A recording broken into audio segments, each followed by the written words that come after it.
That works.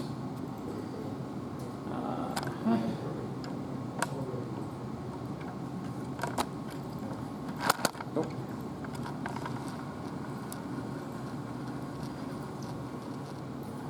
There, that'll do. There we go. That video will contain me adjusting the tripod on camera, so that will be fun. And I will not edit that out because, like Willy Wonka's chocolate, my videos will be perfect when they are untouched by human beings. So, this week we are diving a little bit deeper into the wonderful world of object-oriented programming. Today we will talk about class relationships. It's not quite so drama-filled as you might think. So at least not so much as in C++. Do you want my horrible joke, my horrible C++ joke? Of course, yeah. Okay. So you know classes, right? You know private and public members. You know the difference between private and public members? Yeah? What is it? Members or class, like private? Like a variable inside of a class. What's the difference between private and public?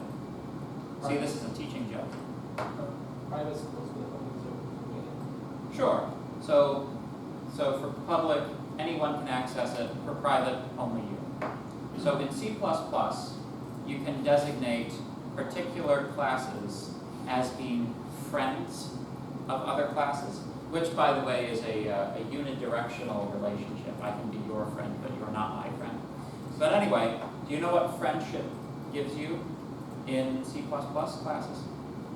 This is not the case in C#. It gives you access to the other class's private members. So, C++ is a language that has friends with benefits, because you've got access to their private members. So there you go. There's my horrible C++ joke for today. So when we talk about class relationships, just having a class is useful because you're taking the data that you need for a particular set of operations, and you're bundling that up with the operations that use that data. It's a logically consistent way of packaging stuff together.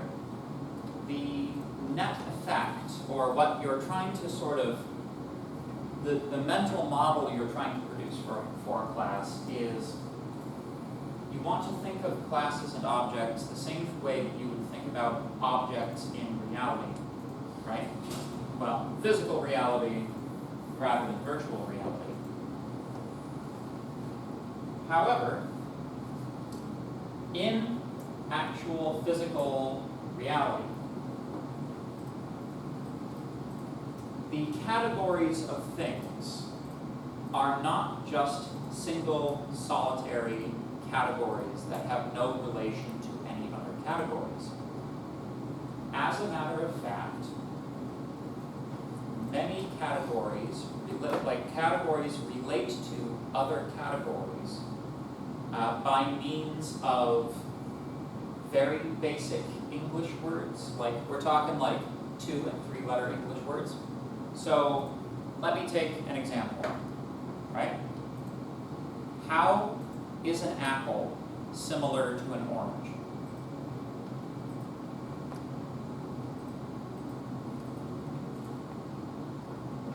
At the back. They're both fruits. They are both fruits. That is correct. Is that what you're going to say? They both have seeds. They both have seeds? That's actually a property of fruit. But yes, what were you going to say? They are edible and grow from earth. Edible and grow from the earth, also both properties of fruit. What were you going to say? Nothing else? Okay. So yes, so there is a category of thought which contains all of the elements common to both oranges and apples, and that category is called fruit, right? We have a similar concept in object-oriented programming, and it's called inheritance.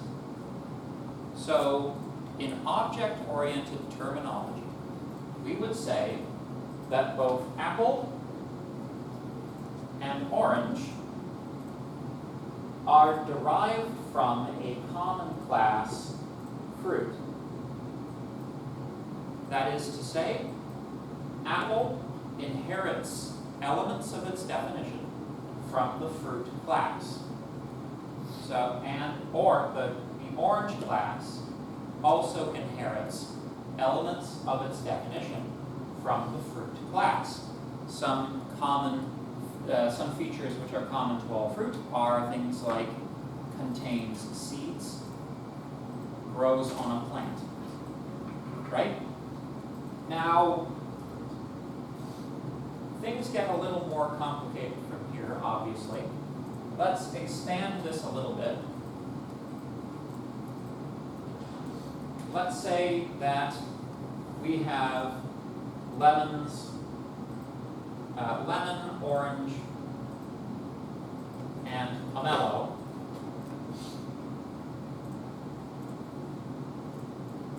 What category is common to all of these fruit? Citrus. Yes, they are all citrus. So, all of these fruits gather some properties from the citrus class.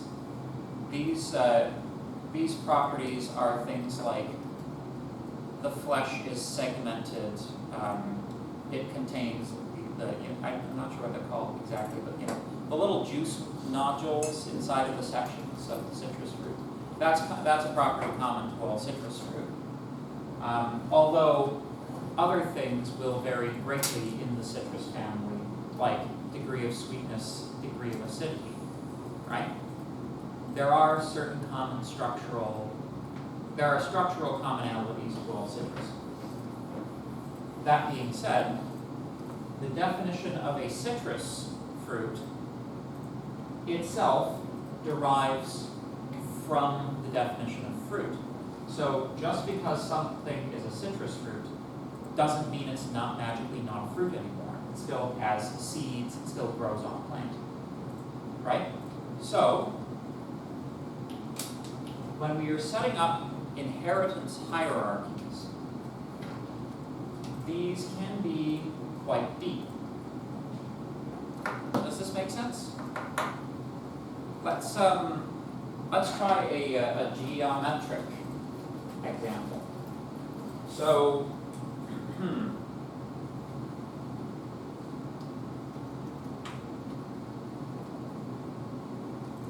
let's say, just for the sake of interest,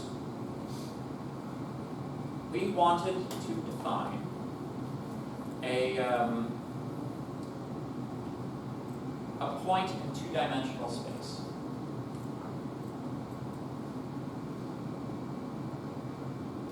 You know what? No, I'm going to save that one. Save that one for a different concept that explains it better. So, this is an example of inheritance. Let's stick to inheritance for a little bit longer. So, another classical example of the concept of inheritance is the animal kingdom. This is kind of similar to what we've been doing here, which is more in the plant sort of kingdom, but let's consider animals for a moment, right? So, animal is a very general category of thing. Does anybody have any idea what defines an animal? What does it mean to be an animal? Come on, health people. What is an animal? Have to be living. Yeah, true. Whatever that means. Yes?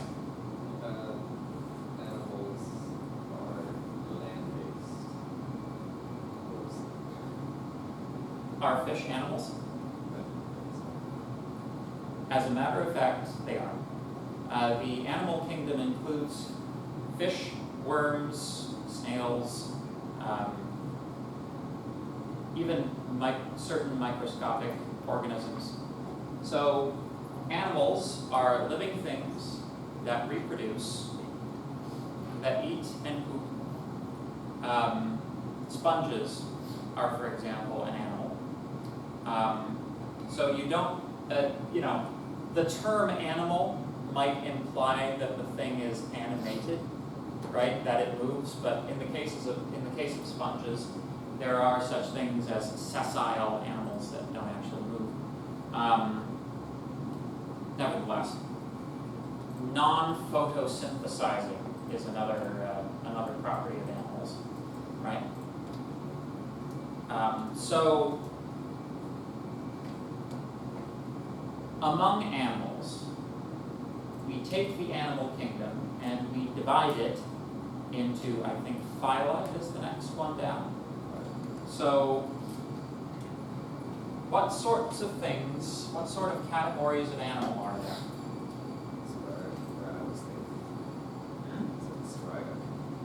Yes. So fish, right? Mammals, sure. Say again? Reptiles, yes.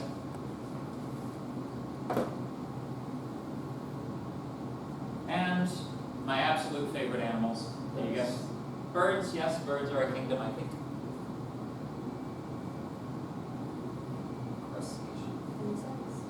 Insects and crustaceans are not phyla, but you are correct that that is my favorite.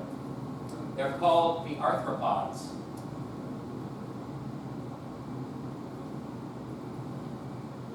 So arthropods are a family of animals with segmented body sections. Right? So of arthropods, there are 4 families.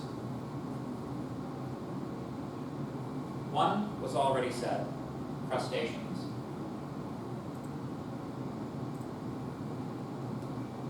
Another, the family name of insects is actually Uniramia. Then there are 2 more. Can anybody guess them? Arachnids? Arachnids are actually a subclass of a larger group called chelicerates. So, chelicerates. And then there's one more. They're all extinct now. Can anybody guess what they are? Anybody amateur paleontologists? Are you looking it up on Wikipedia? Yeah. Yes, you are. No points, but you are correct. Trilobites. Still wrong.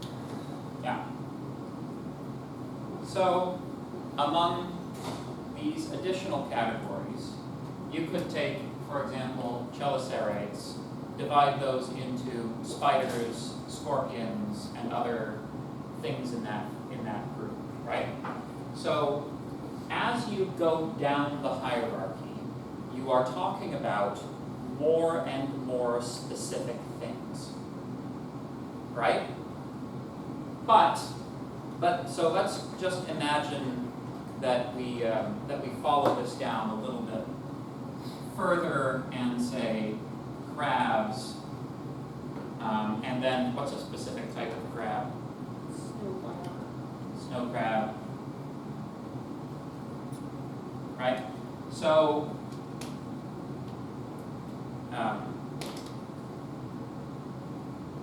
as we travel down this hierarchy of categories, right, eventually we reach a terminal point, right? Interestingly, it's not even here. We actually reach our terminus when we have a particular snow crab named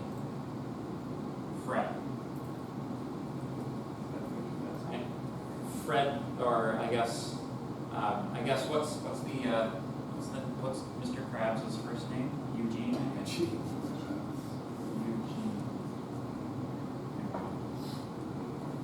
So,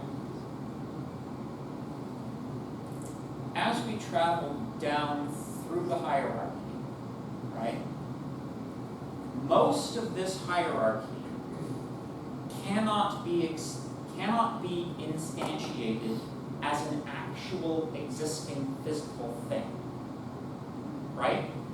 Try to imagine the general animal as like one that was sitting on the floor in front of me, right?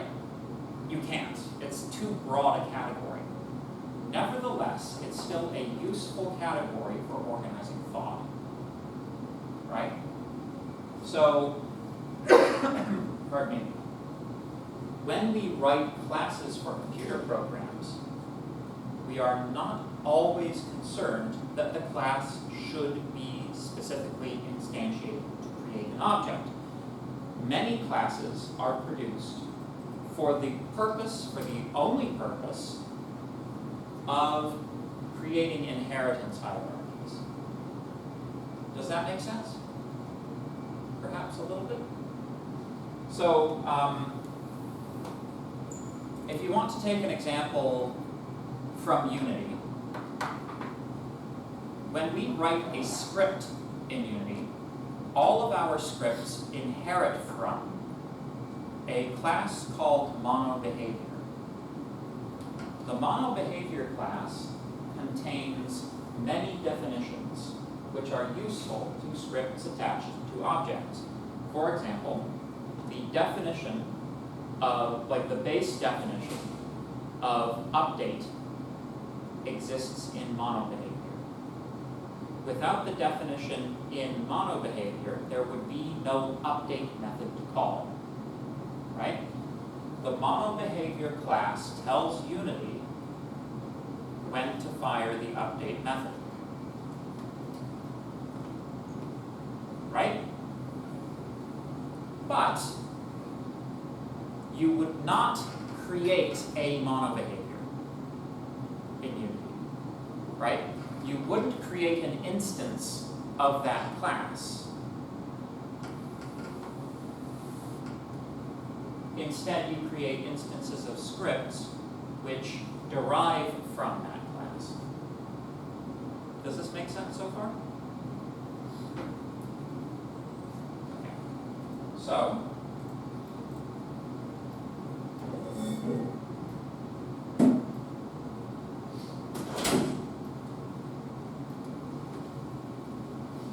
let us examine let's do a quick small coding example of inheritance, and I'll show you what some of the implications are.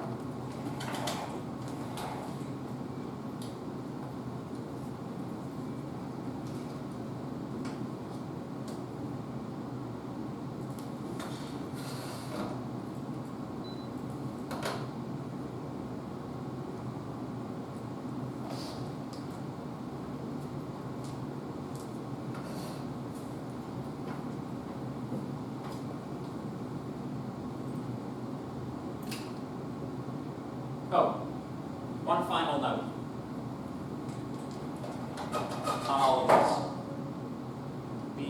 The inheritance relationship is an existence relationship. So it's an existential relationship. So when I say that lemon inherits its definition from citrus, I am saying lemon is a citrus fruit. And a citrus fruit is a fruit, right? A particular snow crab named Eugene is a snow crab, which is a crab, which is a crustacean, which is an arthropod, which is an animal. Yes? So in this case, MonoBehavior is animal, update method would be something like crab or snow crab. Ah, that's a good question, actually. Not quite.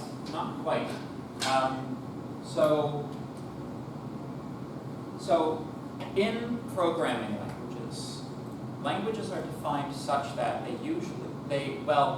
always, object-oriented languages will have a class definition called object, which contains the most basic definitions. So, generally, everything in a program, every class that you write will inherit from object, including like whatever main is running it. Monobehavior will inherit from object, and then your class, say, player control, will inherit from monobehavior.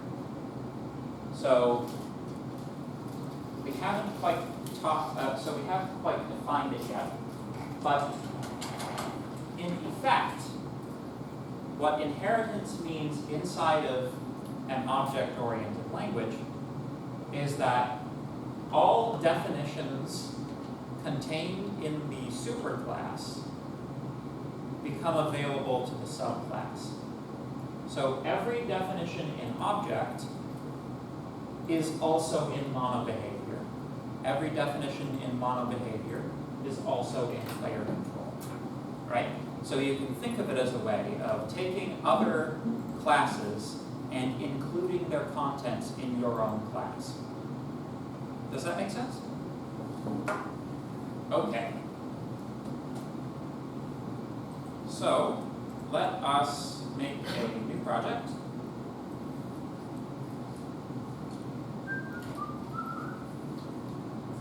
C# console app. There we go. Good. Yes.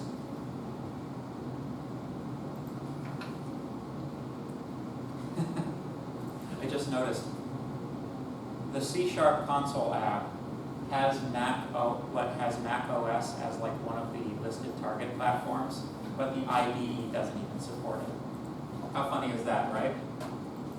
Like I have to use 6.0 on mine because 7.0 isn't supported at all. If I may say so, you're probably not missing out on much. I didn't think so. It hasn't been a problem thus far. You might be missing out on some of the like gross AI stuff. I was thinking what mine doesn't do is the thing you hate where it tries to complete your sentence. I've never had that issue on mine. I want version 6.0.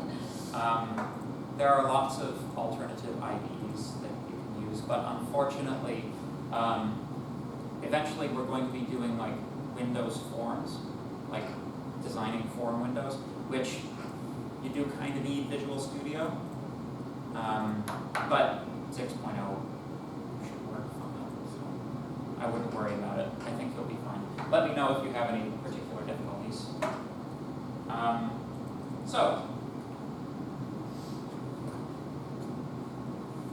So let's add a new class. Console app.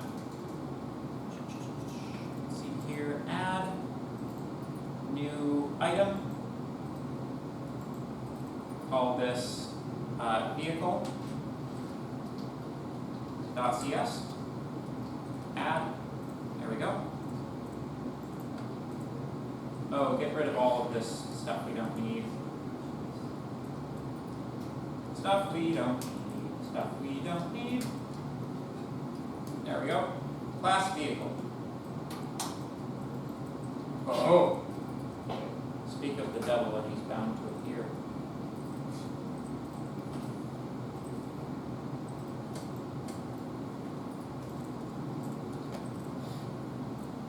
So let's imagine we have a class which we are using to try to describe vehicles.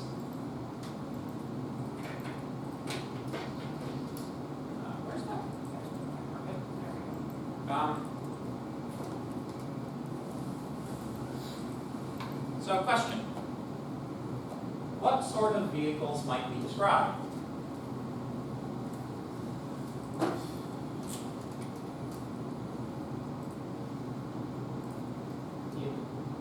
Say again? Are you asking Types of vehicles, yes. Like trucks or? Trucks is a good one. Truck. I am going to, I'm going to leave that one hanging for a bit because that could be a good one later. Yes? Penny farthing. A penny farthing. Yes. Okay. But like, we were looking for. And what, is that one of those old bikes? Yeah, okay. That is a type of vehicle, yes. A wheelchair. Anything else? A wheelchair? A wheelchair, sure.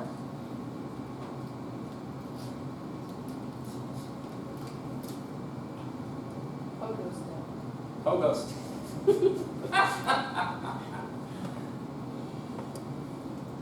Okay. You think you're gonna mess me up, but you're not. So, one more, just let's make it around 5, right? A rocket ship, okay. Rocket ship. Okay. So, all of these are vehicles. This is true. We want to write a vehicle class that all of these things can inherit from and derive at least some of their definition from. So, what is a property common to all of these different means of conveyance? Yes.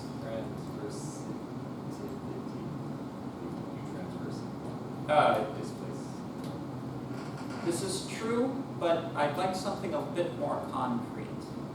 Yes. Transportation. Transportation is, again, a little bit general. Like, what is a specific property? Motion. Okay, let's describe the motion. What kind of motion? What are some characteristics of the motion that all of these things would engage in? Say a little louder. Acceleration and deceleration. One might even say that these things would have a maximum acceleration, right? So all of these things would have, oh, terrible marker. Oh, goodness. Oh.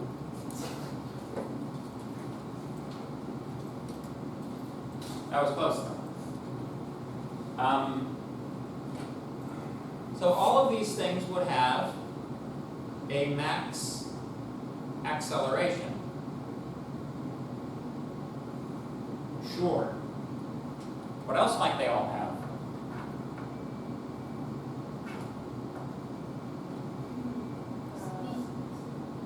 A speed, yep. They'll have an ongoing speed for sure.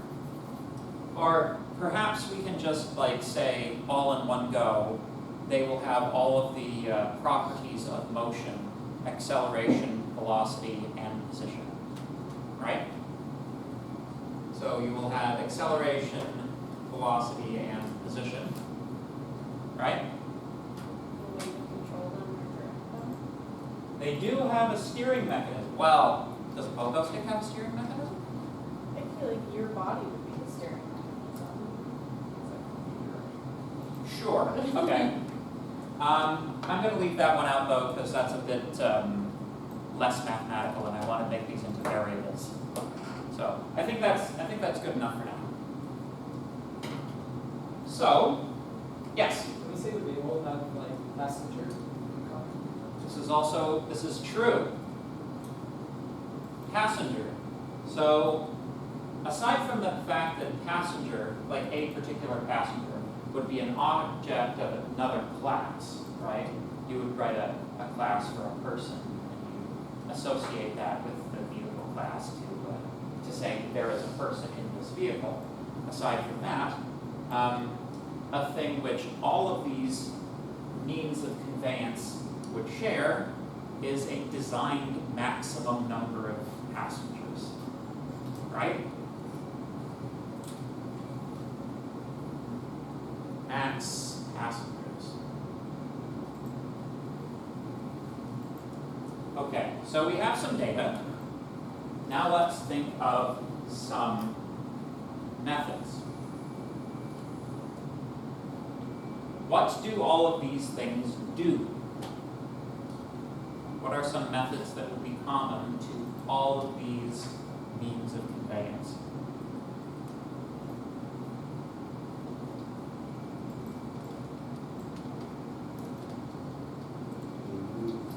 They move. That is true.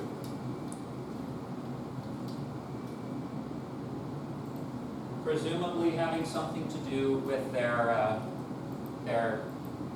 parameters keeping track of their motion, right? To move is to change one's position. One changes one's position according to one's velocity and acceleration. Right? Do we need anything further? You see the old status quo? Sure.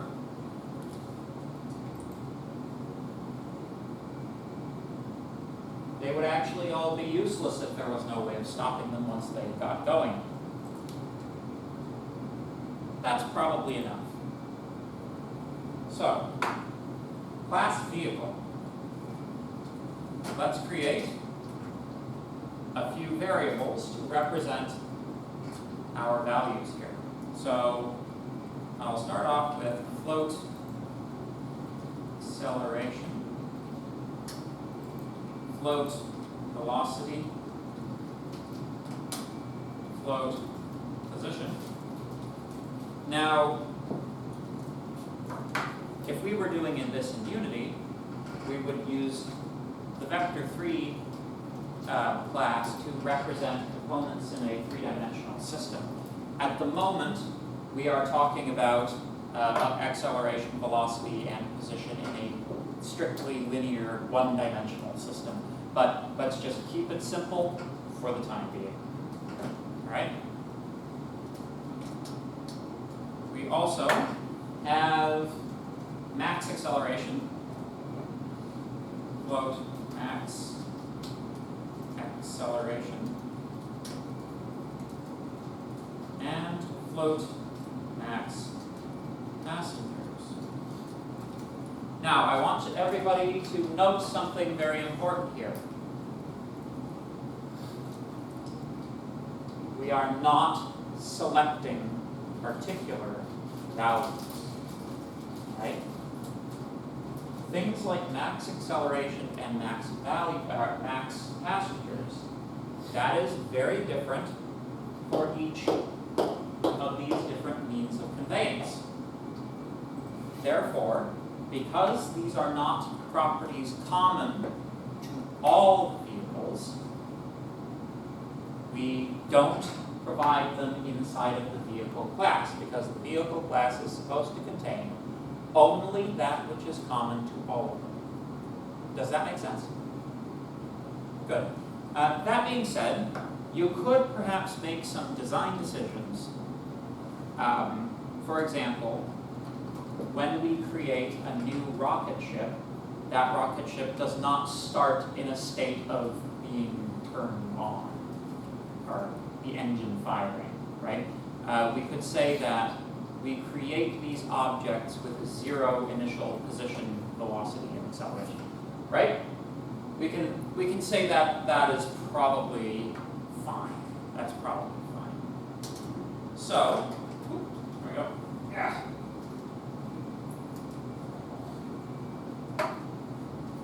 So I will show you a thing now that we didn't quite get to last week, but although it was technically a thing we should have covered last week. We didn't quite talk about constructors. Now, a constructor is very similar in concept to the start method in a Unity script. The constructor is called when the class is created. When you set default values, it is most useful to set those inside of the constructor for reasons that we shall see shortly. So, public vehicle. There we go. Acceleration is equal to 0. Velocity is equal to 0. and position is equal to 0. So, the constructor is a special method. When the method's name is the same as the class's name, that makes it a constructor. You will also note there's something missing here. Does anybody see what's missing?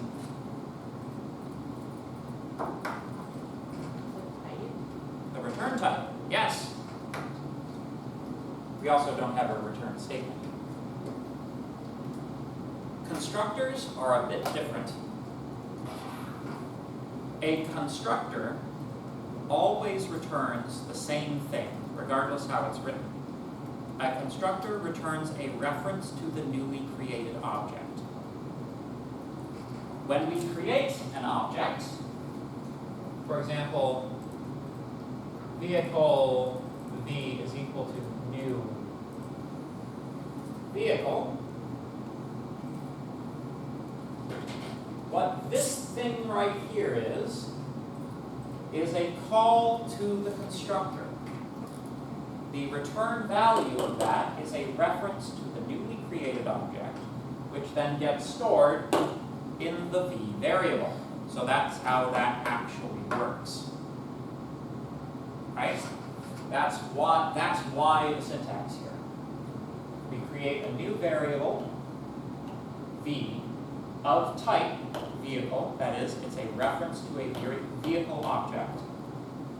New is the keyword we use to indicate we are calling a constructor. We then state the constructor we are using.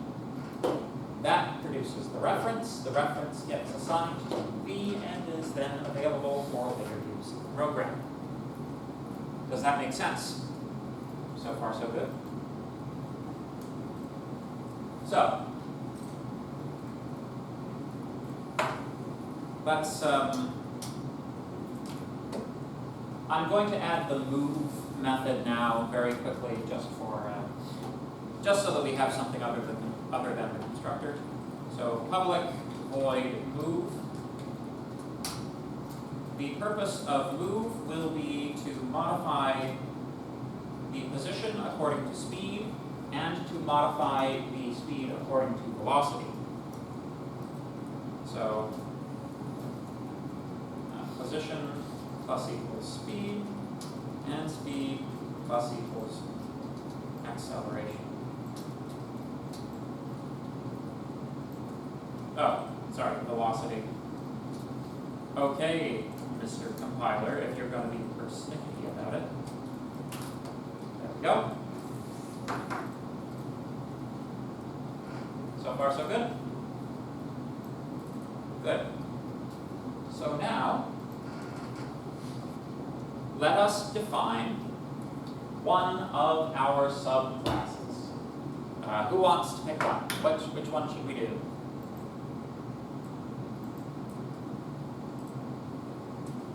Let's do truck, because I really know the simplest. Sure. We will do truck. So,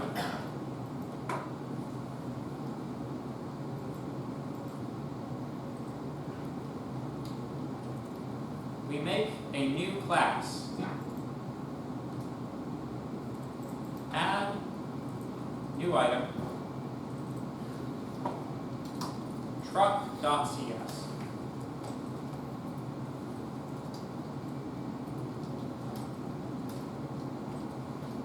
Again, get rid of all this useless junk that we won't use. There we go. And it's not an internal class, it's just a class. So, class truck. Class truck inherits from vehicle. So, the way that you show that is with a colon, and then the name of the class it inherits from. There we go.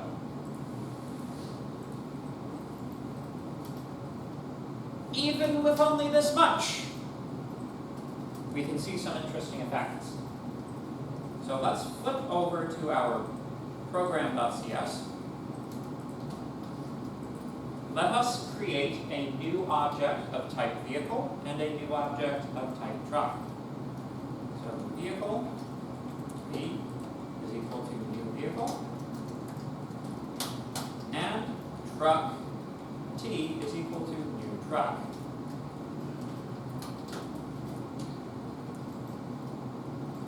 Oh good, everything seems to have loaded. Visual Studio.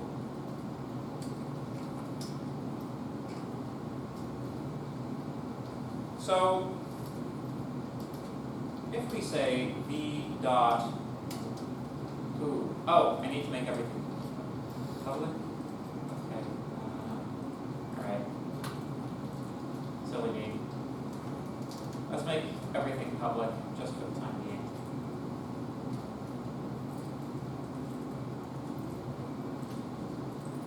There we go.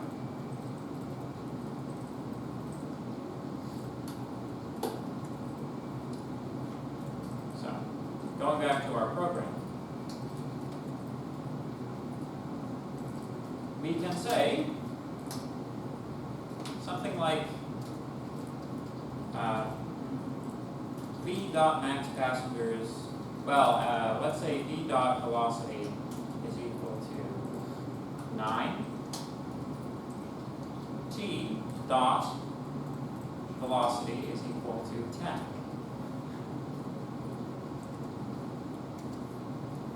There are no compiler errors here.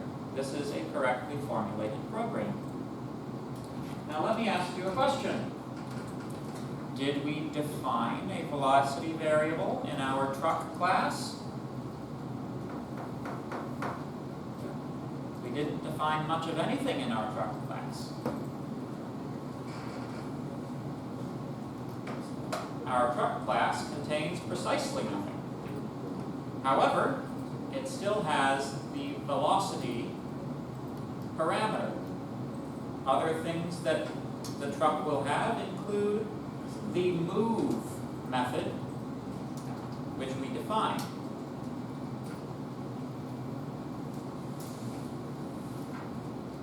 The class, which is doing the inheriting, picks up all of these definitions from its parent class. Truck has all of the properties of vehicle.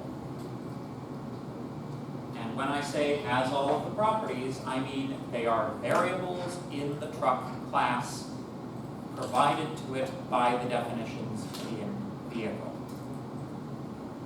Does this make sense? So, as it so happens, trucks have more specific properties than the general category of vehicle. For example,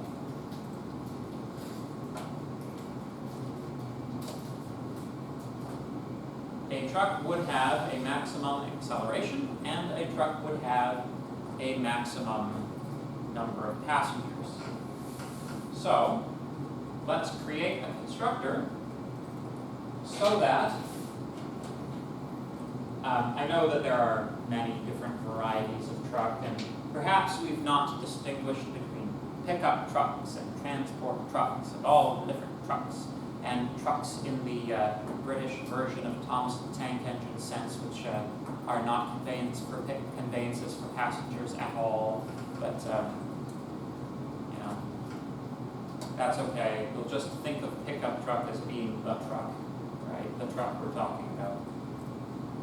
Let's create a constructor. Public truck.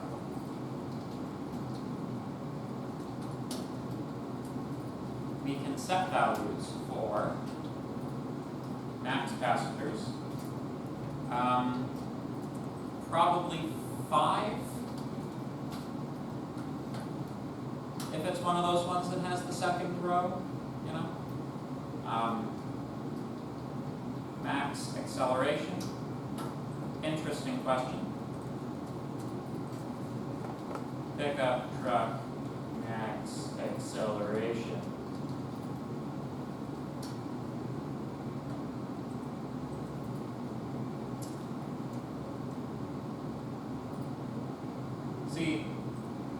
This is a strange way to write acceleration. So 100 miles per hour in 13.6 seconds. Like, that's a speed and a time. What is acceleration? Like physics-y, physics ways? Meters per second squared. Well, that's the units, but do you know what the formula for acceleration is calculated from speed and time?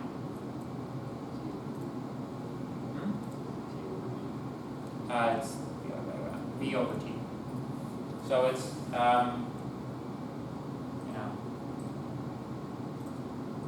100 mile per hour to kilometers per hour, right? So it's that much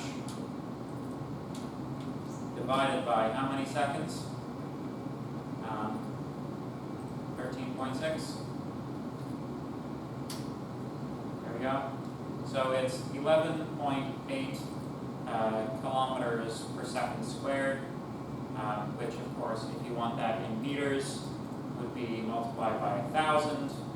So max acceleration would be that in meters per second squared. F!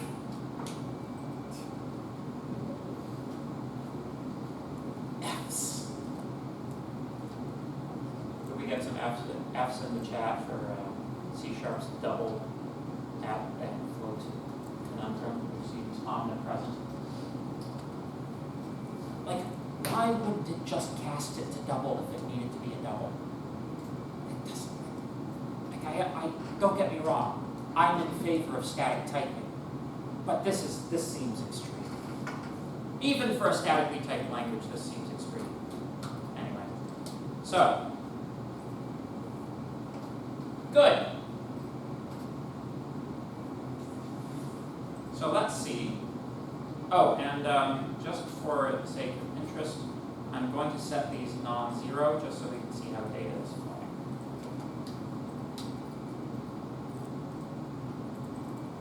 So going back to our program, let's ask the program to tell us what the properties of the truck are. Console.writeLine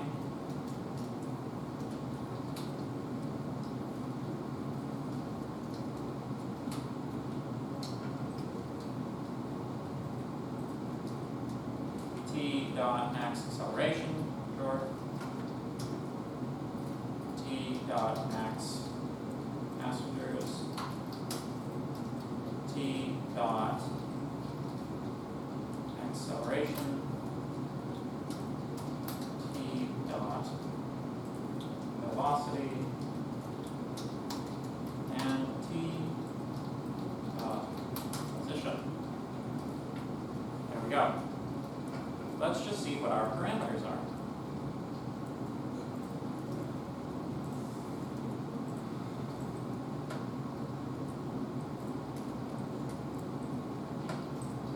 So, you can see our max acceleration is as given. There we are. Our max number of passengers is as given here, or given in the trucks constructor. And then for position, velocity, and acceleration, that's as given in the constructor for vehicle. Does that make sense? So it's using both constructor definitions. Okay? Sound good? So, here's a question. What happens if I decide that trucks should have an initial position of 52? What do you think will happen? Will we get a 1 there, or will we get a 52? Your money's on 52? How many people think 52? How many people think 1? Well, that's a little one-sided. Ha! Jokes! Indeed, it is 52. So, definitions further down the hierarchy override definitions higher up the hierarchy. So, when you are inheriting from another class, you are allowed to overwrite the definitions of things contained in that class. Right?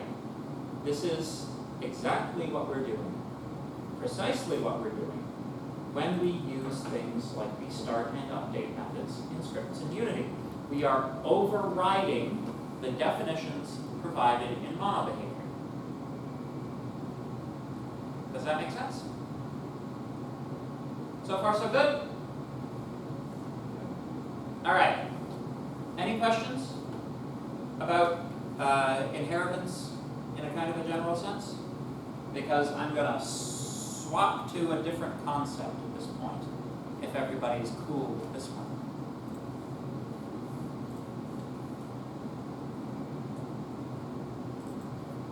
So be it. So now, I'd like to show you another very, very important concept. This one is called composition.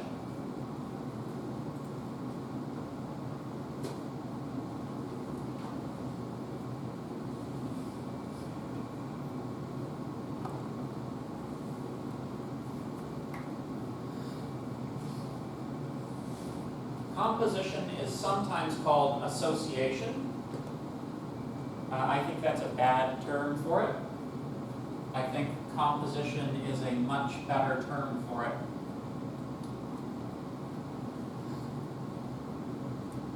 So,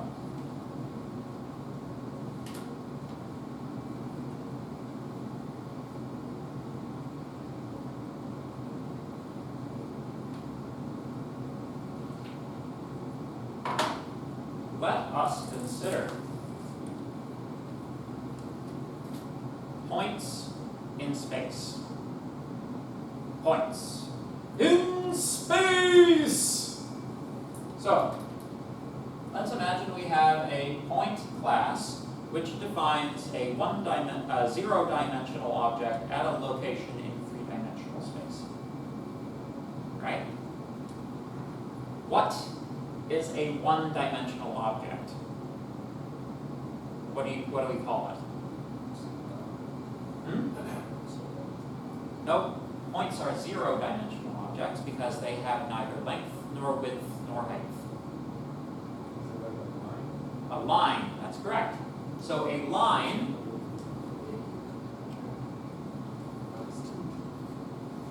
a point is a point. A line is a one-dimensional object. Two-dimensional objects are called? Sorry? Yes, but do you know the name of the category to which squares belong? Do you know what the category quadrilaterals belong to? Geometry is the subject, but figure.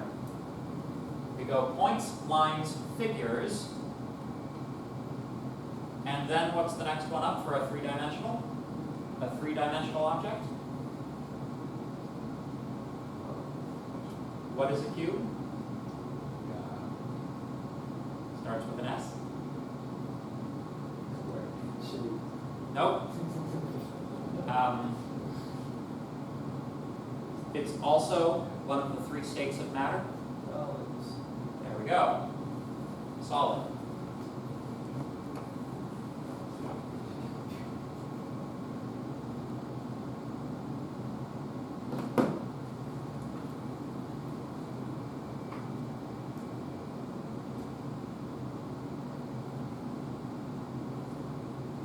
There we go. So, does anybody know how you define a line using points?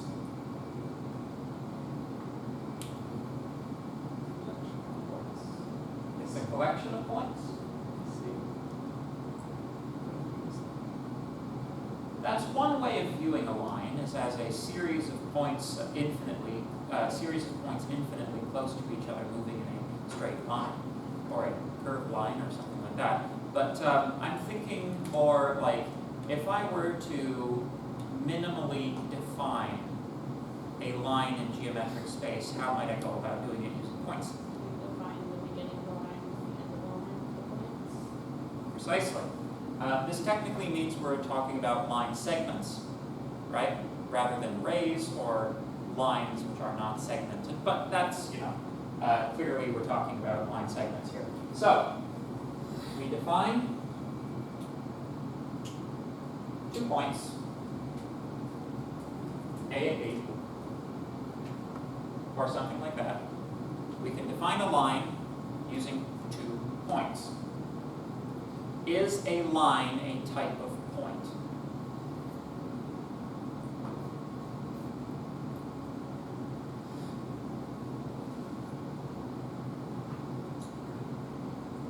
Strange philosophical questions today.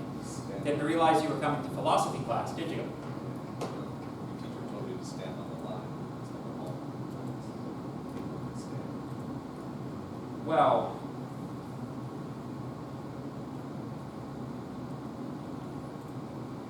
that's more like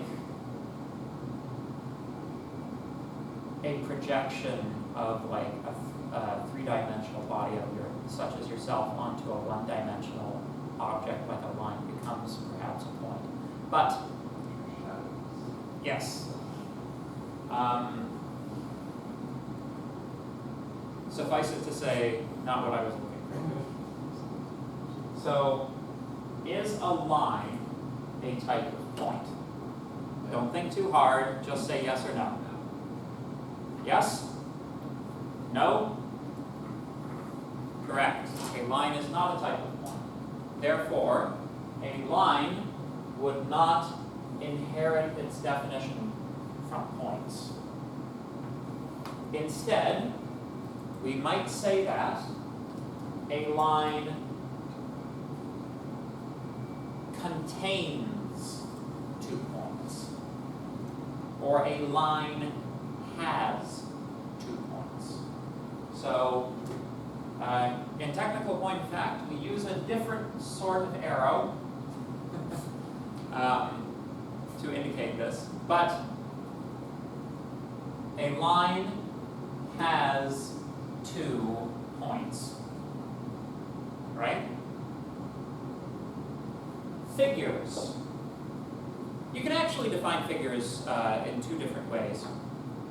For the time being, let's use the one that makes this a sort of a linear path through geometry. So, how might we define a figure? A 2-dimensional figure. Yes? Would it be comprised of at least 3 lines?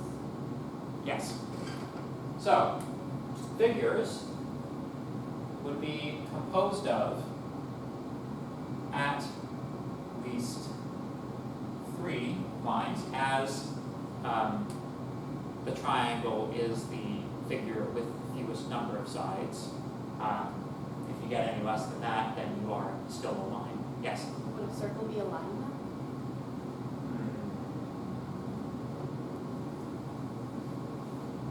then? Well, it's kind of funny because in computers, lines and circles are actually described in the same way. The only difference, right? Here, it doesn't really matter if you start at A or you start at B, but to define a circle, you can also use 2 points, so long as one is labeled the center and the other is a point along the circle itself. You can define that is a horrible circle, but you get the idea. You can define if you pick one of those two to be the center, you do define a circle.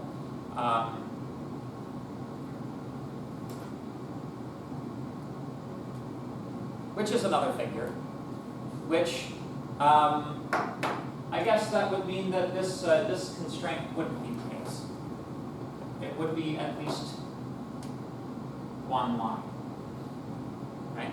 Or perhaps more than 0 lines, right? Thank you. And it really is an office. So,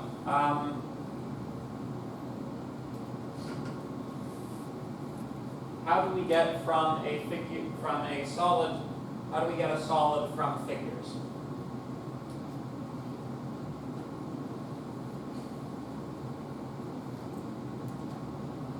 In the same manner, right?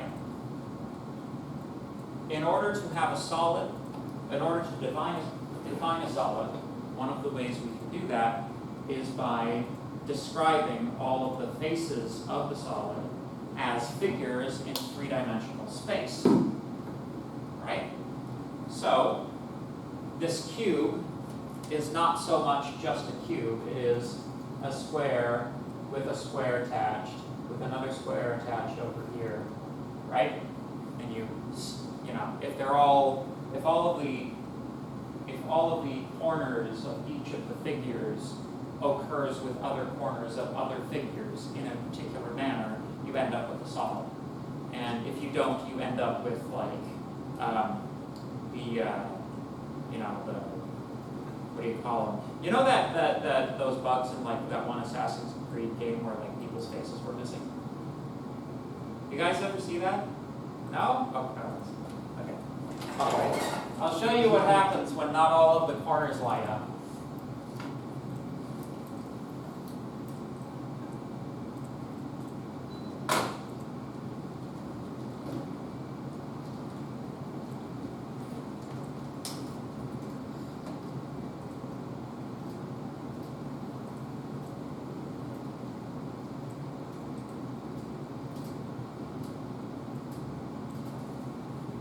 Oh, it's coming in slowly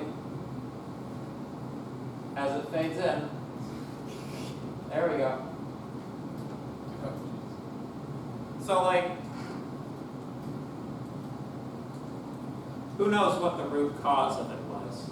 But essentially, the texture which mapped the skin on the face, like you can see something really weird went on with the polygons. In a lot of cases, like the face was just missing. But in some cases, it's, you know, like this kind of is a better indication. Because like if you take a look in like the center of the brain, now that you can see through the exposed skull, you get this interesting kind of star pattern of like interlaced polygons. So something went on there. But you can see which parts were in different models, right? The teeth and the eyeballs, where the same glitch didn't occur. And the hair. So yeah, so that's what happens when not all of your vertices line up. Yes. Which one was that again? Unity? Yeah. Oh, like the game engine. Although I'm sure you could reproduce it in Unity. Yeah, there's lots and lots of examples. I think like, if I recall, the fourth Mass Effect game also was famous for like bad faces. Not necessarily to this level though. This is still, I think, like taking the cake for the worst facial glitches in a released video game. They released this. This was, people bought this. People paid good money for like the disappearing lips man. You know? Like, good gravy. But, yeah, anyway. So, to get back on topic.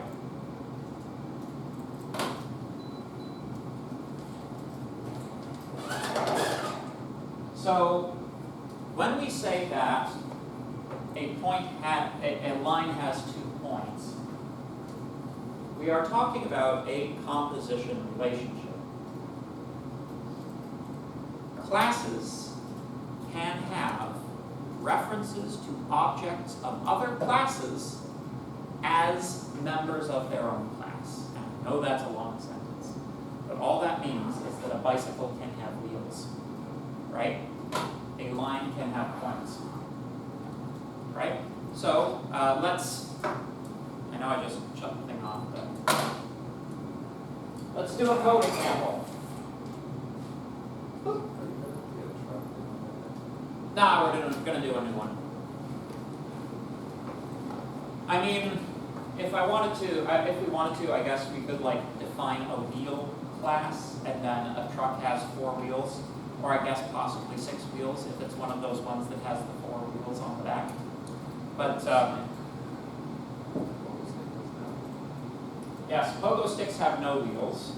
Rocket ships presumably have some wheels internally, although not really ones you would land with, otherwise it would be a space shuttle. I don't know, perhaps we would be comfortable saying rocket ships don't have wheels.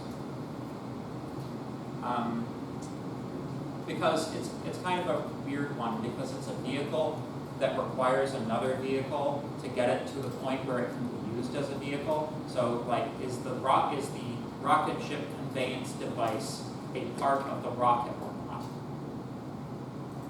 Philosophical questions, especially if it's not used for anything else, right? Is it merely the like 0th stage of the rocket that you leave on the ground? Gas station is part of the car. True. I would agree that gas stations aren't part of the car. But the gas station itself does not force the car to accelerate. True. Like the gas station itself provides fuel, but it does not itself convey the means of conveyance, right?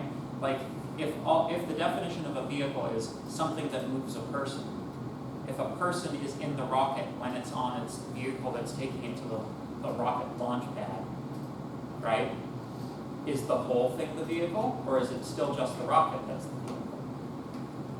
And in similar questions, what is the definition of a sandwich? Not a hot dog? Oh, but you know in like the 1910s they used to call them hot dog sandwiches? We don't do It's stuff. not soup. They did a lot of It's weird true. things in the 1910s. I don't know what. It's terribly racist. But isn't it just soup or hot dog? Isn't there like the 2 classifications for all Yeah, foods? cereal is soup. That I could do. Cereal is Cereal is cold soup. Yep. I would agree on a technical basis. I will stipulate this for a sandwich. There must be wheat involved. No lettuce bugs. Like a hamburger, you know those hamburgers where they put it like between 2 halves of a head of lettuce? But yeah. Not a sandwich, in my opinion. That's just a hamburger patty between lettuce. A salad. It is a salad. It is a salad, that you can hold. yes. It's a salad you can hold with a hamburger But patty. would salad not be soup? Salad is soup with the dressing. Salad is sparse soup. Yeah. Yeah. Your dressing would be your broth. Yes. So let's make a new class. I'm happy that people are having fun with class. So let's see. Man, I kind of want to pivot now and like do like sandwiches, but like that's really more of an inheritance relationship, unfortunately. So yeah, let's make a point class. Point.cs. What defines a point?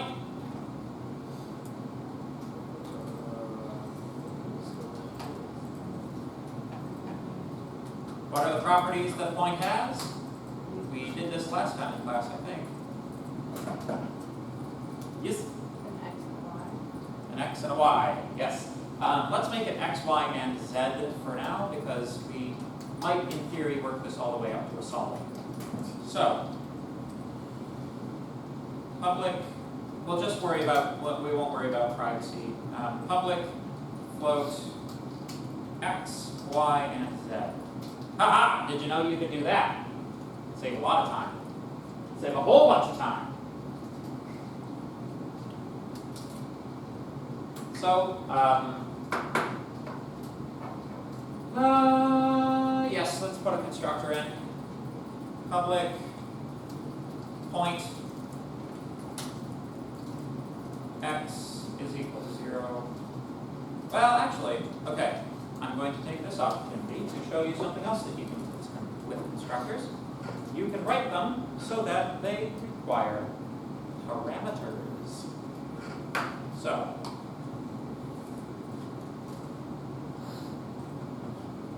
int x0, int y0, int z0. X is equal to x naught, y is equal to y naught indeed, z is equal to z naught, which sounds a bit like dreadnought, which is the best class of ship.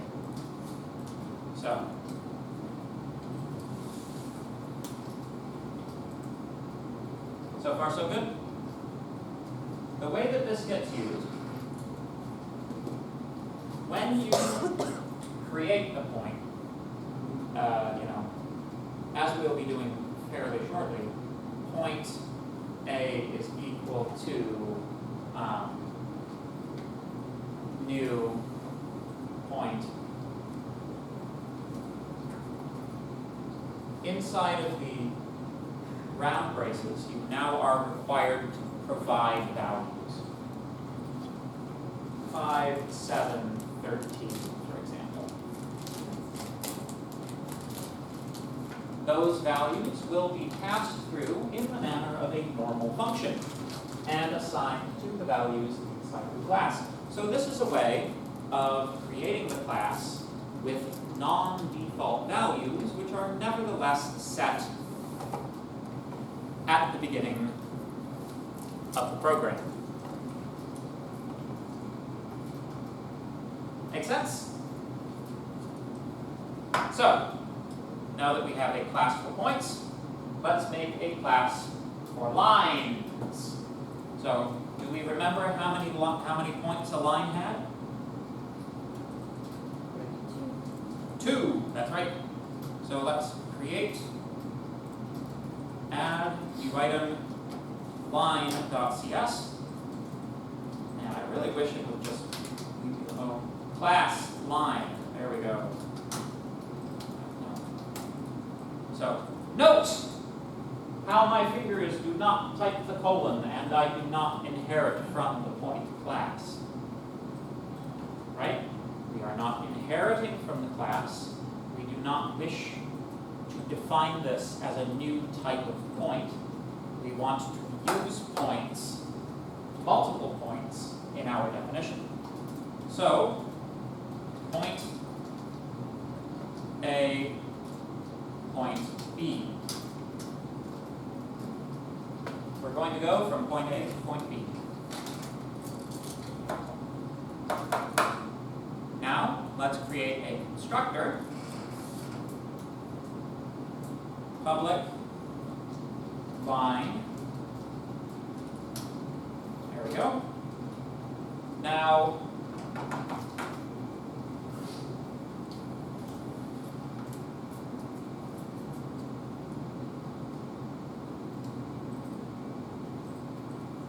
in the case, so we have a couple of options now. The question is, how do we decide on the values for the positions of point A and point B?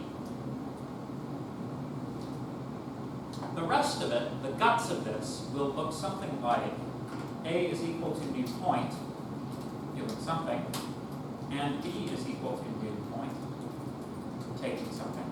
But as you can see, the compiler is getting narky because I have failed to provide values for these initial things. So, the question becomes, how do we transmit that information into the line? Presumably, if the point positions are parameterized, the line's position should be parameterized as well. But basically, the problem is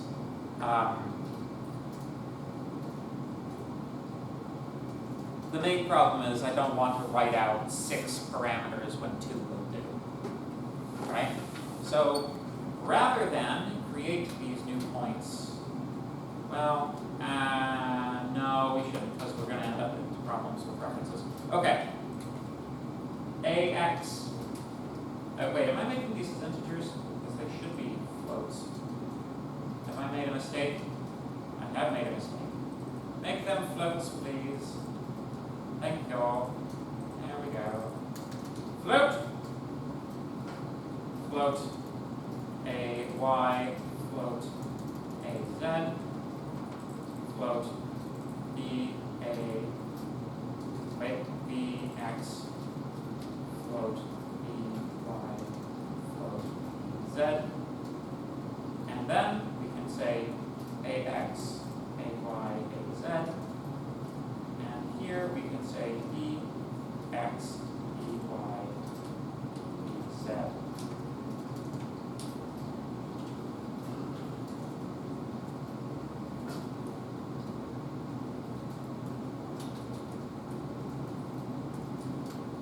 From here, we can have a little bit of fun. They say, sir, you have a strange definition of fun.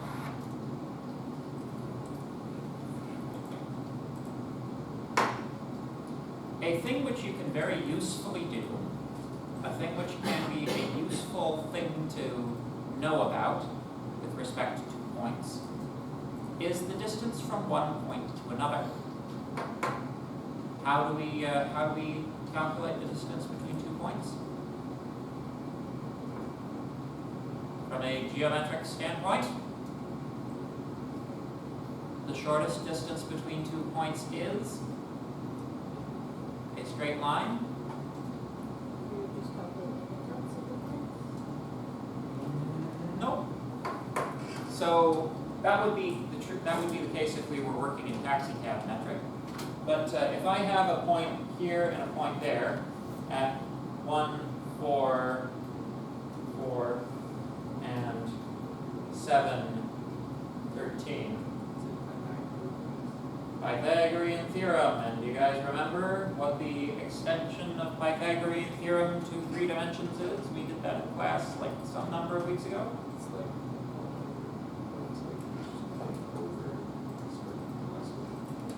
You want to do it on the board? no. Okay. So if this is the square root of delta x squared plus delta y squared, then for 3 dimensions, it is delta x squared plus delta y squared plus delta z squared. That's how you extend Pythagoras into the 3rd dimension. So, let's go back to our point class. If we want to write a method for this, we will want it to be public. The return type should be float is correct. Distance 2. There we go. Now this, recall, is not a line. This is a point. We only know the location of ourselves. In order to know the location of the point we are measuring the distance to, we need to receive that information as input. So, we are receiving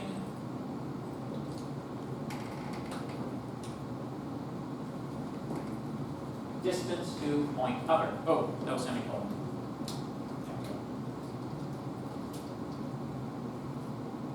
Yeah, it's just complaining it doesn't return anything. So, we now calculate a few things.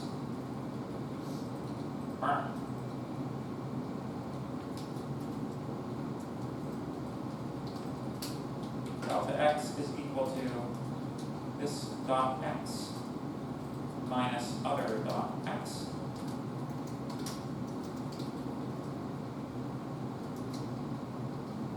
Delta y, this dot y minus other dot y, and delta z,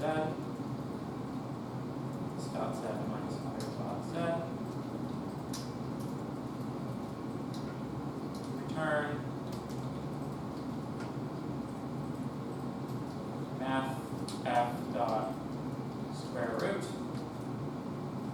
which for some reason in computer languages is always SQRT, which makes it look like squirt, not square root, but it is square root. X squared, which is also x times x, plus y squared plus z squared. There we go.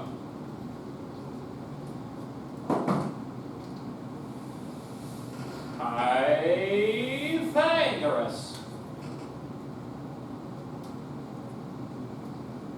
You want some cool Pythagoras facts? So, Pythagoras was actually the head of a philosophical school in ancient Greece that believed that numbers were the primary, numbers were the primary components of the universe, that everything was made of numbers. It seems in the modern day we've sort of come back around to that opinion. But the Pythagoreans believed that 10 was the perfect number, and so, having observed 9 celestial bodies, they actually hypothesized the existence of a counter-Earth that always hid behind the sun, because the solar system, necessarily being perfect, must have 10 planets in it.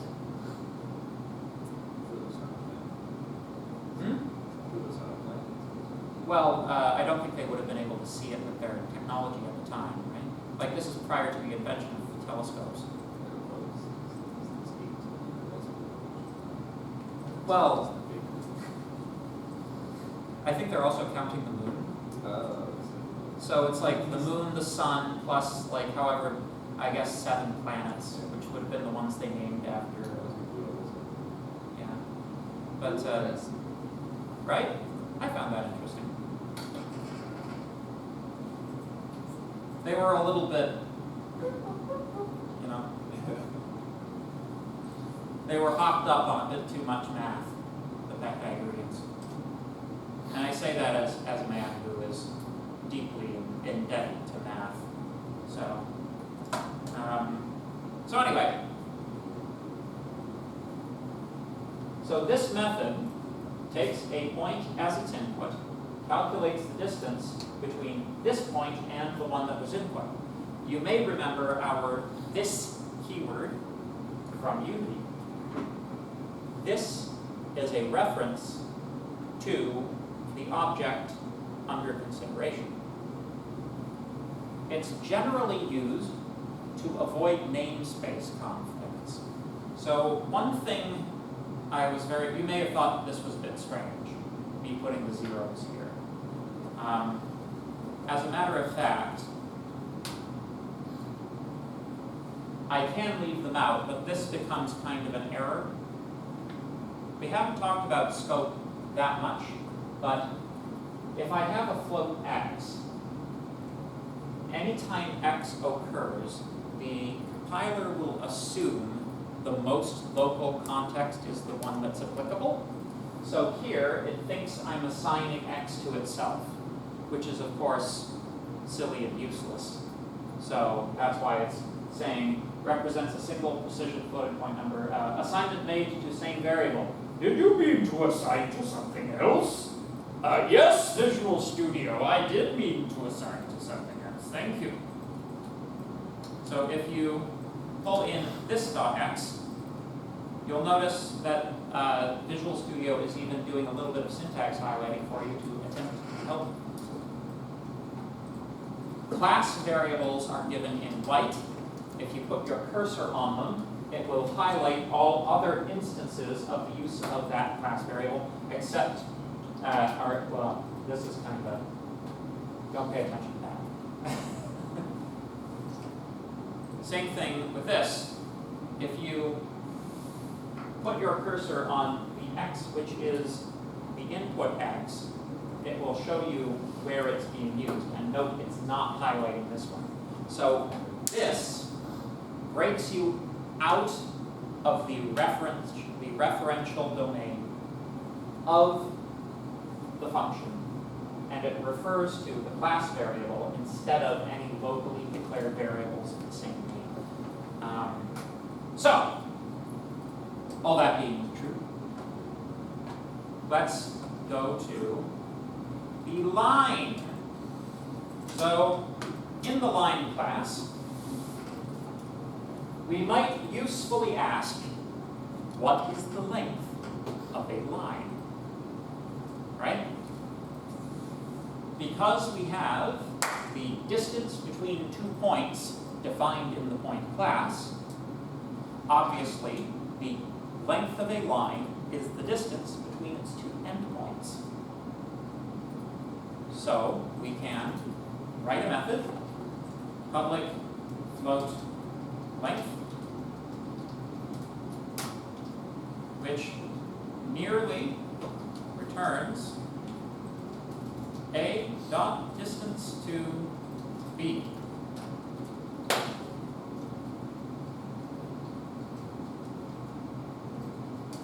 Any questions?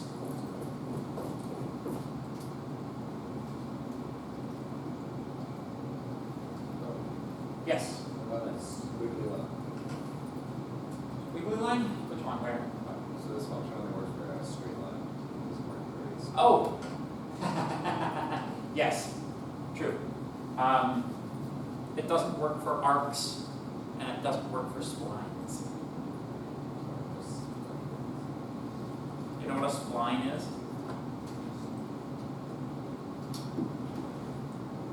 This is a spline.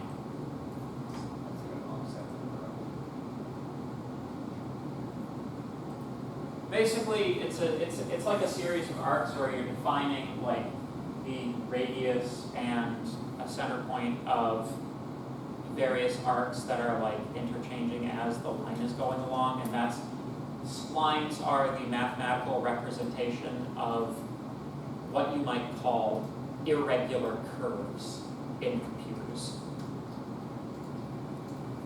Also, if you're ever loading a video game and it says reticulating splines, that's actually a meme. It's probably not doing that.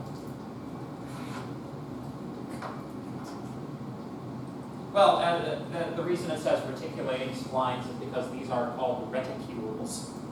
So, to reticulate a spline is to take a path and calculate where the reticules should be on a spline. But, nevertheless. So, let's go to program.cs. So if we define a line, line L is equal to new line, we will need to define float AX, AY, all of those things that we had before. And notice, Visual Studio is providing you the definition that you provided it, so that you have some idea what it is expecting. Okay? So, let's just pick some numbers. So 5, 3, 7, and then the B component will be 10, 14, 18. There we go. Console.writeLine L.length. Run that. And the length of that line is 9.110434.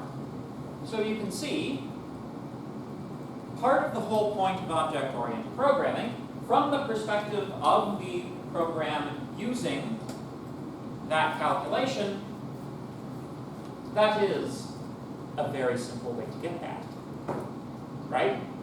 That is not complicated. That is readable and understandable. And we did not have to use the Pythagorean theorem at this level of the code. That is deeply embedded, right? It's like if you're using Unity and you're using Pythagorean theorem and it's not like a specific thing, right, that you're using it for, like you sometimes want to use that to calculate the distance between like 2 points with a modifier to like do like a force at a distance or like simulate gravity or something like that. But if you just have like 2 vector 3's and you are manually calculating the distance between them using Pythagorean theorem, you are probably doing it wrong. Make sense? All good? So, I think we have time, so let's pull this up one more level. Let's do a new class for triangles. Triangles specifically.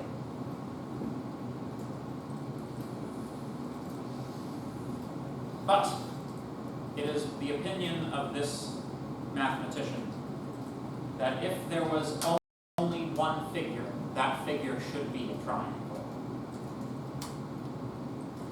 So let's make the class triangle. Notice again that this class does not inherit from line or point. It contains lines and points, it doesn't inherit from them. Make sense? So,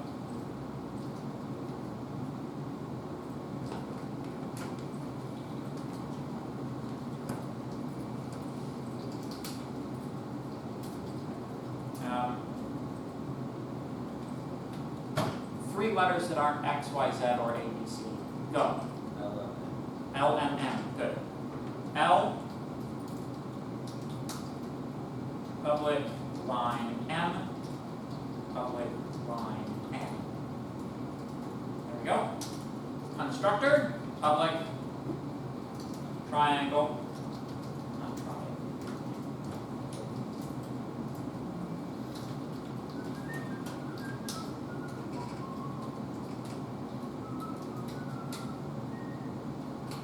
So,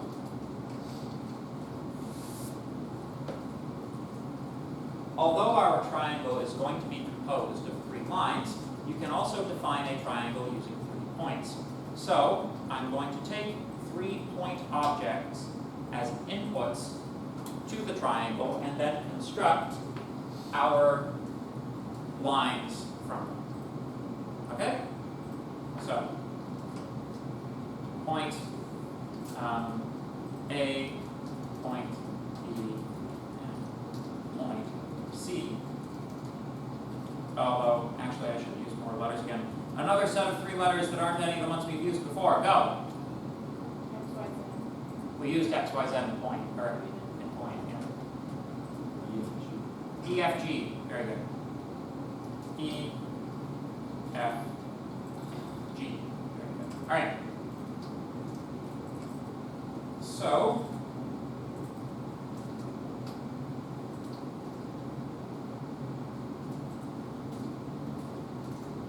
yes. So, it's just complaining that it's not complete. So we want to create new lines. L is a new line. If you recall, the definition of line required 6 inputs.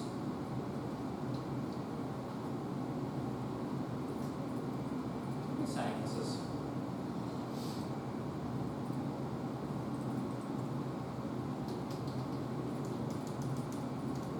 okay. It's okay. It's okay. Oh, bloody semicolons. Okay, there we go. So line will take the coordinates of the first point and the second point. So E dot X, E dot Y, E dot Z, and then F dot X, F dot Y, and F dot Z. There we go. F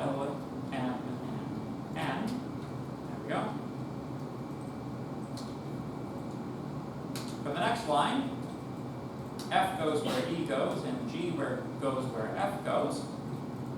And for the next line, G goes where F was, and E goes where G was. So, in effect, we have 3 points.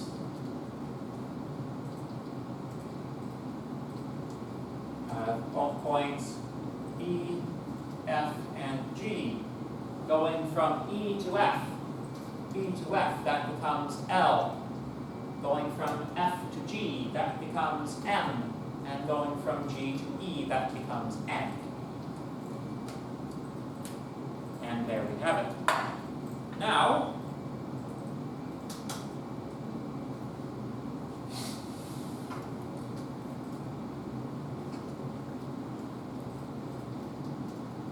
not only do we have a triangle defined by 3 points, we have written this method in such a manner that the resulting arrangement of lines must form a triangle.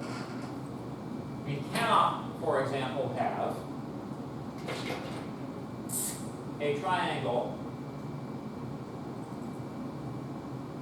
with 2 lines connected and a third one with one of the ends just floating off in space. That's not possible under this because we have constrained that to be so. Does that make sense? So, now it's easy enough to write a method which calculates perimeter. How do we know the perimeter of the triangle? Distance to L plus distance to M plus distance to M. If we were going for the point class, then you would be right. Here, we're using the line class, and the method that we wrote to do that is called length. So, public, I know it seems like I'm being pedantic when I say that kind of thing, but I say it because it's a compiler error otherwise. Public float perimeter. Perimeter is the sum of the lengths of all sides. So, L dot return, L dot length, there we go, plus M dot length plus N dot length.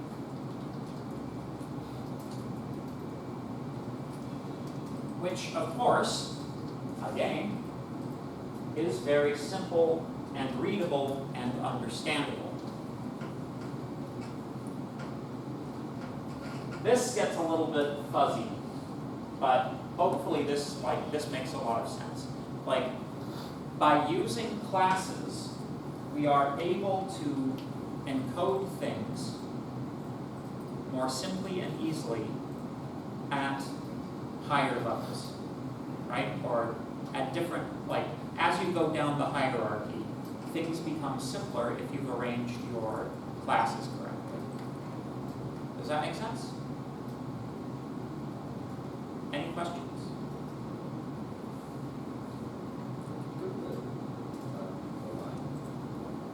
Sure.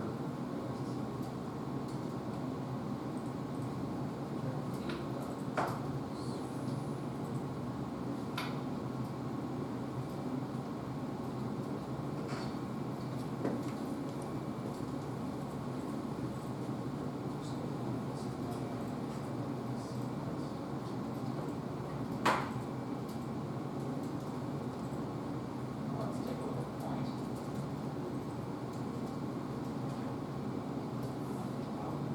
I made this correction earlier. So it's absolutely fine converting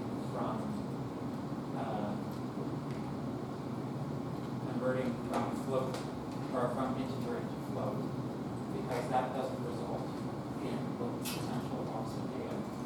But converting from float to integer means you're dropping the decimal.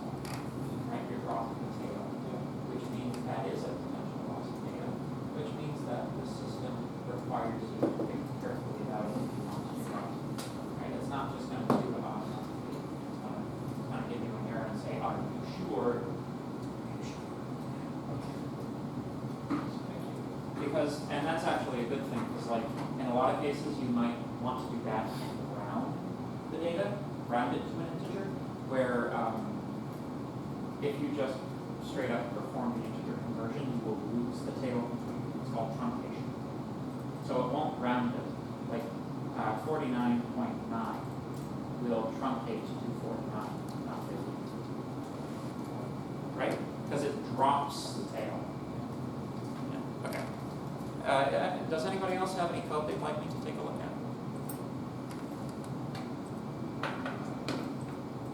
Any code? Yeah.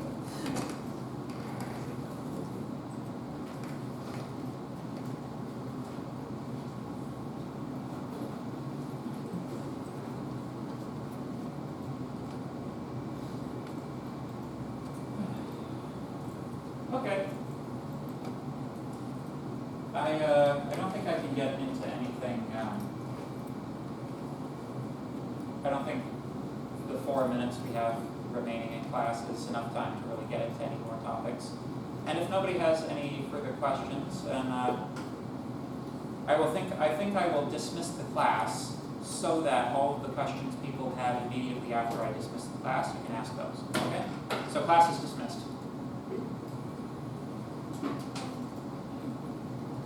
Nobody has any post-class questions?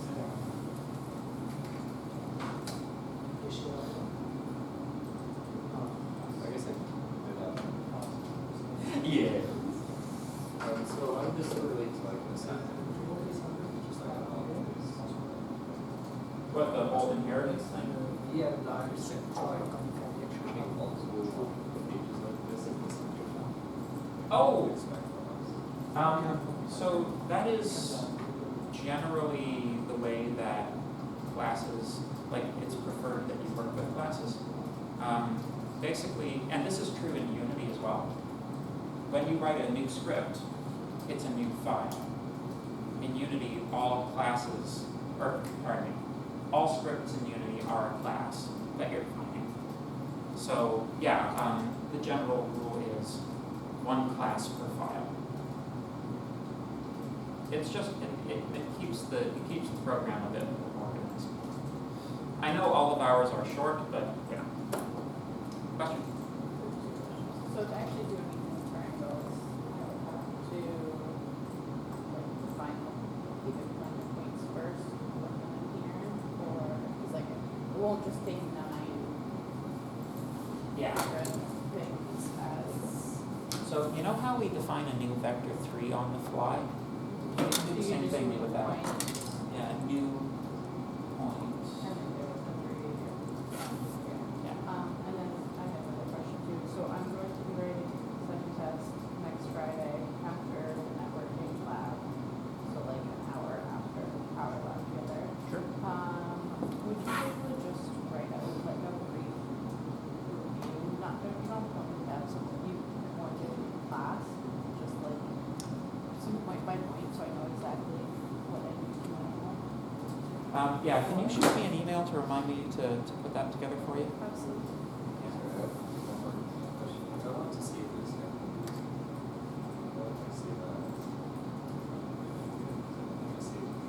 Oh, grab the whole project. I will show you.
Still struggling.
For networking? Yeah, I'll let you know if there's anything in. I doubt it, but. He doesn't even like to, like, address things about, like, the labs. I find him typically in lecture, he, like, sends an announcement instead.